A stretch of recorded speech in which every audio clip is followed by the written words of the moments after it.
Nearly noon and nearly 21 hours at this point. We have the Fox News alert and the marathon speech against Obamacare about to end on Capitol Hill, or that's what we think. Hi, everybody. Great to have you with us. I'm Jenna Lee. Welcome to the second hour of Happening Now. I am John Scott. We're taking a live look at the Senate floor. They are ready to end an all-night session now. There you see the Majority Leader, Harry Reid, bringing to an end Senator Ted Cruz's unofficial filibuster. Let's listen for just a moment to what's going on the Senate floor. And so I simply want to note to the American people who have so engaged that this debate's in your hands. Ultimately, all 100 senators, all 46 Republicans, all 54 Democrats work for you. The pleas from the American people, I tell you, in Texas, are deafening. The frustration that the United States Senate doesn't listen to the people is deafening. So I would call on all 46 Republicans to unite, to stand together and to vote against cloture on the bill on Friday or Saturday, because otherwise, if we vote with the Majority Leader and with the Senate Democrats, we will be voting to allow the Majority Leader to fund Obamacare on a straight party line vote, a 51-vote partisan vote. The American people will understand that. And voting to give that power to the Majority Leader, I would suggest, is not consistent with, I believe, the heartfelt commitment of all 46 members of this conference to oppose Obamacare. The only path, if we're going to oppose Obamacare, is to stand together and oppose cloture. And I would ask for my friends on the Democratic aisle to listen to the hour of noon having arrived pursuant to the order of the Senate will be in order. The senators know better, and the Senate will be in order. Pursuant to the order of February 29, 1960, the hour of 12 noon having arrived, the Senate having been in continuous session since convening yesterday, the Senate will suspend for a prayer from the chaplain.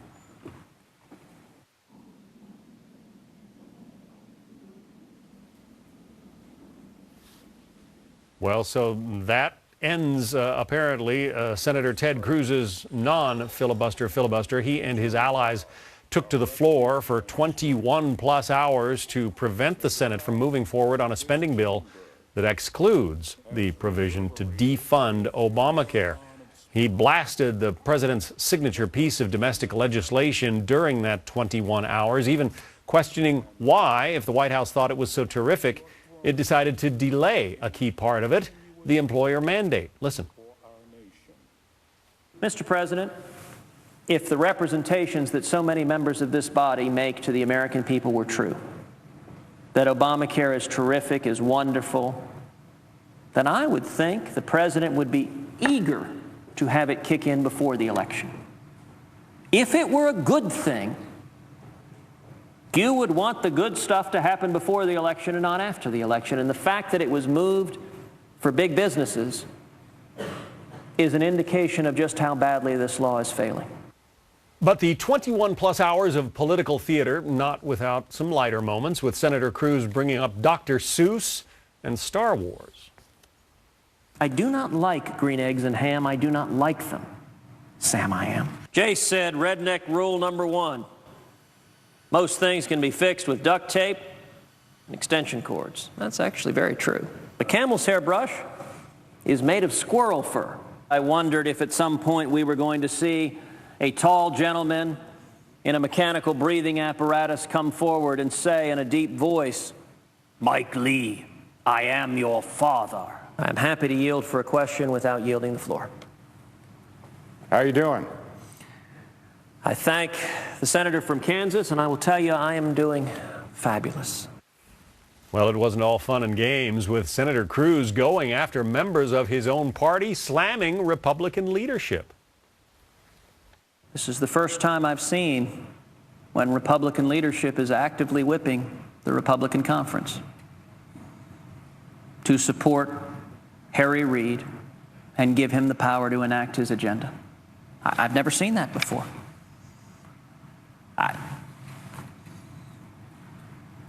That, I'm quite confident, is not what Texans expect of me.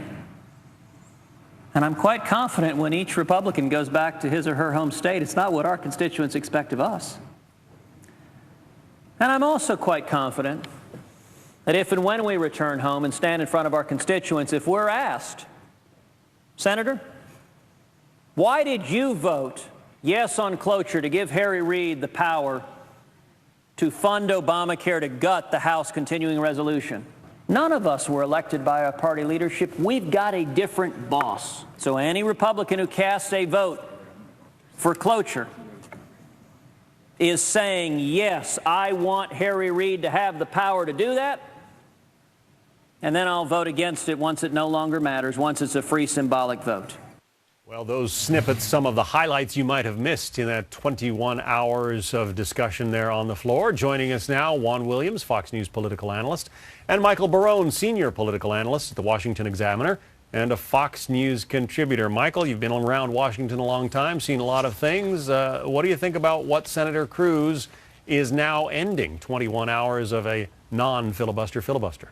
Well, he's, in parliamentary terms, he's urging a vote against immediate consideration of a bill he claims to support. So he's a little bit tying himself up in knots. And he's certainly antagonized a lot of his fellow Republicans, not just in the Senate, but in the House as well, by calling them a surrender caucus, at least some of them a surrender caucus on the one hand. I mean, I think you can criticize Ted Cruz for attempting a futile gesture. The Congress is not going to pass and the president is not going to sign a defunding of Obamacare. This is to some extent theater. And I think his critics who say, you know, if there's a government shutdown, Republicans will be blamed for it, have something of a point. But at least in this 21-hour segment, you had Cruz talking about Obamacare. It's an issue that hurts Democrats and helps Republicans. And the polling suggests to me that a shutdown is not likely to be as disastrous for Republicans, that it will probably hurt both congressional Republicans and President Obama, as happened in August 2011. He's got leadership of both parties angry at him, Juan. Harry Reid just said it was a big waste of time, and I'm not sure we learned anything new. You've also got Leader McConnell and Senator Cornyn, the number 2 Republican in the Senate, and his fellow Texas Republican, saying that they are going to support cloture, which is something that Senator Cruz does not want to do. Well, John, I mean, a good word for Senator Cruz would be that he has, I think, in some extent, reinvented American politics in this moment, certainly Senate politics. He has risen to the top of the pile here in terms of national profile with this theatrical, as Michael said, effort. But he has really, I think, put a lot of the senior Republicans on notice that they are on the defensive here and that Cruz is on the offensive. He feels that he's raising money, stirring the grassroots. It doesn't work in traditional Washington political terms. It violates the traditions of the Senate. There's no positive outcome in terms of his goal of defeating Obamacare, and it hurts the Republican brand going into the next set of elections in the midterms. But in terms of Cruz's brand, in terms of his presidential ambitions, I think his stock has gone up. Michael, do you agree? Does it hurt the Republican brand, this effort that he's undertaken the last 21 hours? Well, I don't think it hurts the Republican brand to make Obamacare the #1 issue, because all the polling on that shows that that legislation is and has continued to be unpopular. So talking about that helps Republicans.